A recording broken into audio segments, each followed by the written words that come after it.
It's the Bot Builder back for another video, and today, is another episode of Random Bot Builds, and this is going to be a first, as I'm making my very first drum spinner on Random Bot Builds. Yeah, so it should be very fun. I've always wanted to make my own card drum spinner, and what better place to start than with a robot I think is relatively underrated. And it is kind of fitting considering Mr. Psycho did finish his Dutch Series 1 live reviews. That's right, I'm going to be building the Dutch Series 1 champions. Slicer. I mean, I think it'll be a good place to start. They are a relatively simple design, and I think they're just a really cool looking machine. Now, just like with Inquisitor Mark II, I've already drawn out most of the body panels. I might be doing this in the future. It honestly saves a lot of time for me, so I'll probably be doing this in the future, just drawing out the panels ahead of time. And honestly, I do think I got the details right. The wedge looks good. Got the little RAF logo on there. Don't ask me why that's there. And got the little stripes as well. And I think it's going to look pretty fine. But let's just start it off by assembling the main part of the body. There we go. I've now got the main body done. As you can see, I haven't added on the sides just yet because the sides, you can see there are these two little bits right here.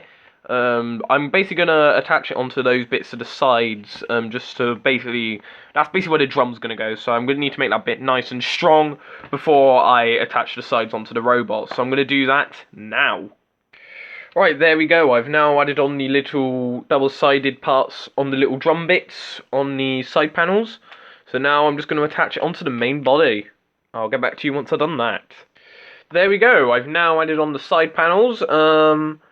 Currently looks quite nice. Obviously it's way far away from completion. When I do get the little angled bits on, it will look pretty good, I reckon. But right now it looks pretty simple. It's wedgy both ends, but to make it more wedgy, I'm going to stick on the front little plough bit right there. I'll get back to you once I've done that. Right, there we go. I've now attached on the front little wedge, and you can really start to see Slicer begin to come together. So now the next part I'm going to do is I'm just going to do the side bits with the sort of little angled stuff that are on the side panels. So I'll get back to you once I've done the first bit of that. Right, so there we go. I've now started to do the little angled sides right there. I did it for just the back little drum part. So now I'm just going to do it for this bit. Right there. It's a lot more difficult than it looks to actually get these little side bits together, but I got it done on this bit, so now I've got to do the front ones with these 4 panels. I'll get back to you once I've done that. There we go. I've now added on the side panels, all of them, so it's all nice and angled, so now they won't be able to get stuck on their side ever. And honestly, even though I haven't finished it yet, it's basically nearly done. I just got to do the drum now, but oh my god, I really love the look of this thing.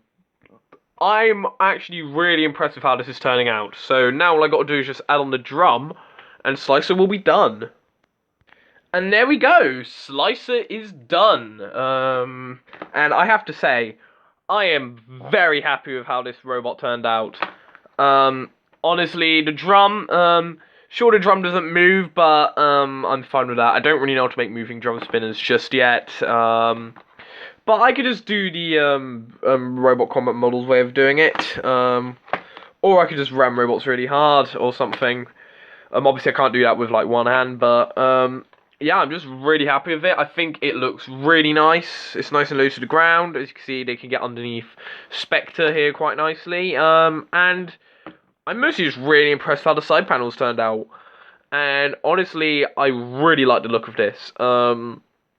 This won't be the last Dutch machine I'll be making. I'm hoping to make other robots from Dutch Robot Wars, as I've said. I've got some in mind that I want to make. Like, I want to make Dutch Series 2 Scrap to Saw, as well as Sugar. That's one I want to make as well. As well as others. So stay tuned for that. I'm also might make some robots from German Robot Wars. The next random bot build won't be a German or Dutch machine. It will be a UK machine, but I do want to have some more international robots. And honestly, I'm just very happy with how Slicer turned out. So yeah, Slicer, one of the very few unbeaten robots. Fun fact for you all. And they did actually try and apply for Series 7. So my question of the day is if Slicer did get into Series 7, how well do you think they would have done? Personally, I think they would have gotten to... It depends on what heat they were in. If they were in like a really weak heat, I could see them maybe getting to the semi-finals, or like if they got Thermidor's heat, I could see them getting to the semi-finals. But in like a tough heat like Heat A, can't really see them getting past the first round due to their drum being more used for flipping instead of damaging. It just depends on what heat they're in. But yeah, that's kind of all I have to say. Tell me how you think Slicer would have done in Series 7 if they qualified down below if you want. And the next video, not quite sure what the next vid will be. But until then, the bot builder out.